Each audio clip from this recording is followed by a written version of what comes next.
So we're here with Jade today at the Acoustic Sessions. Hey, Jade. Hello. Thanks for coming down. Thanks by for the way. having me. Yeah, we watched you play. Hope you had fun. I did. playing. I really enjoyed it. Yeah, it sounded amazing. So how long have you been doing what you've been doing then? Weddings I've been doing professionally for about, say, 5 years. Okay.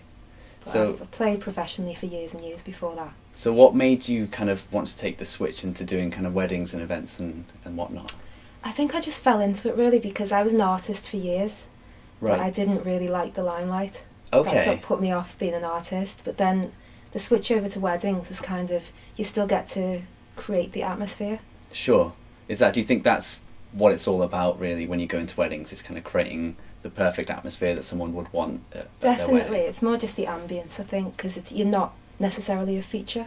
Sure. Okay. So you're more background, but it still Yeah. adds to the overall atmosphere of the day. I suppose it depends on what part of the day you're playing. We were having a chat off camera before and you were saying Yeah.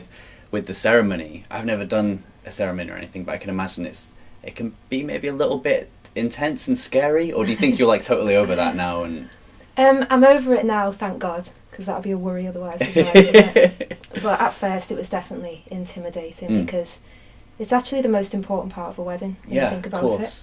It's that minute or so when the bride's walking down the aisle and you can literally hear a pin drop in the room. Yeah, so you're the only noise in the room The happening only at that noise, moment. yes. Doesn't it feel kind of special to be part of that moment, like somebody's asked you to do that for them? Absolutely, yeah. Definitely, that's my most favourite part of a wedding. Really? Yeah, is Cool. that walking down the aisle moment. Because I think there's already so much emotion in the room. Yeah, So sure. everything is just heightened. So people, you're the thing that's like setting the tears off a little bit. Just like wait till you hear. you me see sing. people crying on the front row, you see the bride crying, even the groom. Yeah. It's like I did that. So okay, in terms of walking down the aisle then, or the ceremony, you must get a lot of requests for songs for people to walk down the aisle to. What's been the most popular this year? The most popular song I'd say for the last 2 or 3 years has been 1,000 Years.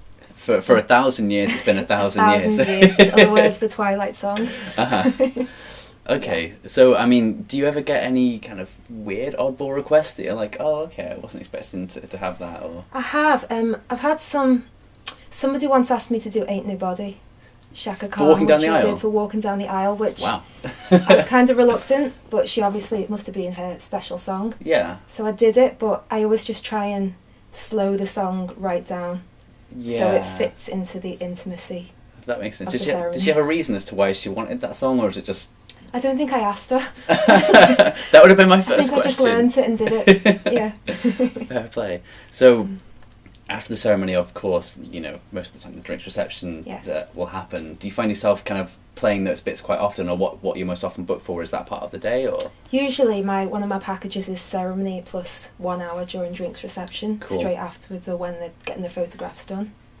So while Sure. everyone's just flitting around in and out of the building, Yeah. I'll just sing. I mean, we see it a lot when people are kind of looking to book entertainment, and they might kind of skip that part of the day in terms of booking an act, and they'll just think about their band or their DJ for the evening. But Yeah. I mean, I've been to countless weddings. You played countless weddings. I mean, you can vouch for how important it is to kind of have someone at that part of the day. Definitely, because there's definitely a bit of a lull at Sure. that point, because a lot of people are just hanging around, aren't they, waiting for, Yeah. they've got a drink in their hand or there's canapes, but they're all kind of like, what's What do happening I do? next? Yeah. Yeah. They get called in and out for photographs, Sure. but it's always just a few people, maybe the bridal party, and then everybody else is sitting around waiting. So it's definitely a nice time. I guess the bride and groom aren't there to look after everyone as They're well. not, they're So do you always find away. yourself kind of babysitting the group of people with your music for an hour or Yeah. two?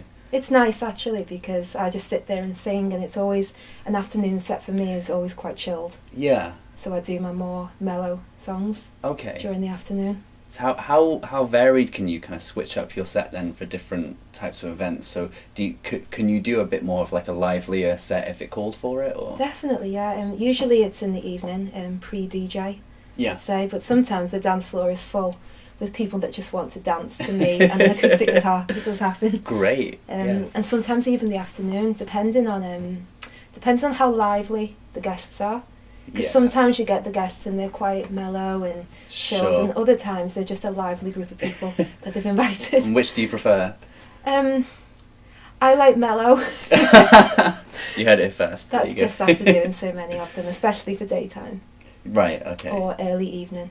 They're my favourite times, really, because once the DJ has come on, trying to fit acoustic music in after a DJ or in between is because the energy levels are up here, and then you've got to bring it back down. Yeah, then it will drop with it being acoustic. Yeah, of course it will. We're looking at your set and heard some of the songs you played. Obviously, you've got a really modern touch with the kind of stuff that you play. Is that something that you've always kind of tried to do, is keep up to date with what's coming out and learn songs as they happen? Or Definitely. I mean, that's my favourite music anyway. Right. I listen to Spotify top tracks, whatever, or the latest playlists, so that's definitely my preferred style. Do you think it helps you being able to play stuff that you like and enjoy, or do you think that you would probably go insane if you didn't do that? I would go insane if I didn't keep learning new songs. Definitely. I mean, I counted my playlist actually yesterday, and there was 230 songs on my playlist, and I was thinking, wow, how the hell do I know 230 songs? But most of them now are lodged deep into your brain somewhere that you can just bring out any time. That's impressive, 230 songs. And I guess it's something you're kind of always adding to, and it will grow and grow. And always adding them, yeah. That's cool. Mm-hmm. Okay, so if a couple was looking to book an acoustic performer or an acoustic singer for the day, what advice would you give to them in terms of maybe what questions or what things they should know about the performer before they book them?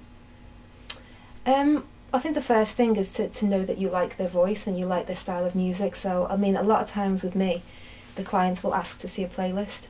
Okay. Before booking me. Yeah. Which is fine, because then they kind of get to see, all right, she's mostly pop, or because some people prefer more classics, sure, some people prefer modern. I think it depends a lot on the age of the people going. Yeah. So, and I'd also, it's good for them to figure out where in the day that they think they'd like music, because I think that's the area that most clients get confused about. Okay. They ask me, we're not sure where to put you, whether wedding, breakfast, ceremony, because a lot of performers won't stay for the whole day. Okay.